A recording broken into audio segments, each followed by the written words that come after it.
Nesse dia tava tendo festa lá em casa, então meus pais convidaram um bocado de parente lá pra festa. E junto desses parentes, dois primos meus vieram juntos. Meu primo PH, que era meu primo favorito, e o nosso outro primo JJ, que até hoje eu não conheço ele muito bem. Bom, a gente tava lá de boa curtindo a festa, até que depois de um tempo, o PH falou: Ô gente, por que nós não sai lá pra rua pra andar um pouco de bicicleta? Era uma ótima ideia. A gente já tava muito tempo na festa e queria sair na rua pra fazer alguma coisa diferente. Só que tinha um pequeno probleminha. Como a festa era na minha casa, a minha bicicleta já tava lá. O PH morava ali perto da minha casa também, e ele tava com a bike dele. Só que o JJ era de outra cidade, não teve como ele trazer a bike dele com ele. Então ficaria faltando uma bicicleta pro JJ andar com a gente. Até que eu lembrei que meu pai também tinha uma bicicleta, e perguntei se eu poderia usar a bicicleta dele e emprestar a minha pro JJ, pra ele poder andar junto com a gente. E meu pai deixou de boa. Então fomos nós três pra rua. Eu com a bicicleta do meu pai, o PH com a bicicleta dele e o JJ com a minha bicicleta. Aí nós ficamos andando de bicicleta, dando várias voltas no nosso quarteirão. Só que a gente ficava andando nos lugares que a gente conhecia, que era em volta da nossa rua, que não tinha perigo nenhum. Mas depois de dar várias voltas no mesmo lugar, a gente resolveu ir um pouco mais longe. Eu falei: ó, a gente pode ir lá pra baixo até a quadra de futebol e depois voltar.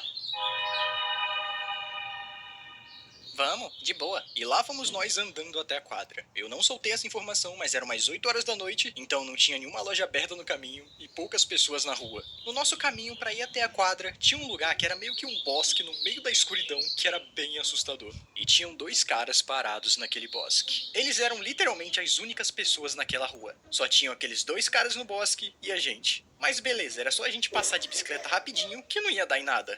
Eu acho. O PH foi o primeiro e conseguiu passar de boa. Eu fui o segundo e também passei de boa. Mas quando chegou na vez do JJ e ele tava passando pela rua, a corrente da bicicleta dele simplesmente caiu. E ele ficou parado no meio da rua. No mesmo instante, eu e o PH voltamos até ele para ajudar ele a pôr a corrente de volta.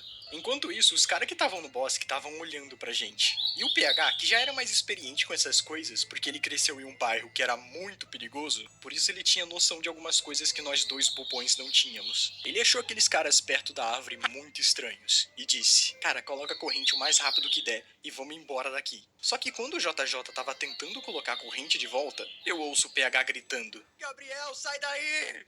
Quê? O que ele tá fazendo lá embaixo? Ele tava aqui do meu lado agora. Quando eu olho pra trás, os caras já estavam do nosso lado. Tinha um cara branco de casaco e capuz branco, e tinha um cara preto só de boné e short. E eles começaram a falar: ei, pode dar uma carona pra nós até ali embaixo? É rapidinho.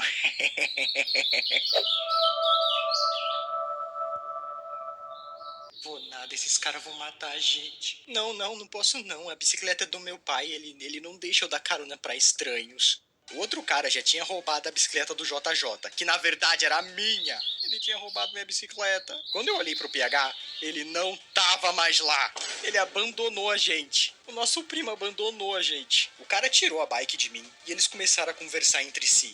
Ei, mano, acho que essas aqui tão boas. Vamos embora logo, vamos embora. Calma, mano, espera só um pouco. E uma coisa que eu notei é que o cara que tava de casaco, ele tinha um bagulho preto no bolso do casaco. Eu não sei se aquilo era uma arma, uma faca, um rádio, não faço ideia do que era, mas tava lá no casaco dele. E eu tava com medo dele pegar aquela bosta. Eu comecei a pedir a bicicleta de volta pra gente ir embora. Ô moço, me dá a bicicleta aí. A gente tem que ir embora pra casa, tá tarde, né, moço? Tá tarde. E esse cara de casaco começou a me fazer um bocado de pergunta. Quantos anos tu tem, moleque? Eu tenho 12 anos. De onde é que tu é? Eu moro aqui mesmo, eu moro aqui. Que rua que tu mora? Ali na rua 6. Os caras olharam pra gente, se olharam, e o de casaco branco falou: não é melhor não, eles moram aqui. E saíram correndo de lá. E a gente ficou lá todo cagado de medo, mano. Quase que a gente perde as bicicletas. E eu lembro que o JJ tava muito assustado e ele perguntou: mano, que eles eram, mano? Que eles eram? E eu fingindo que não tava com medo, falei: você não viu, JJ? Eles eram bandidos, eles queriam roubar nossas bicicletas. Você não viu a arma no bolso dele?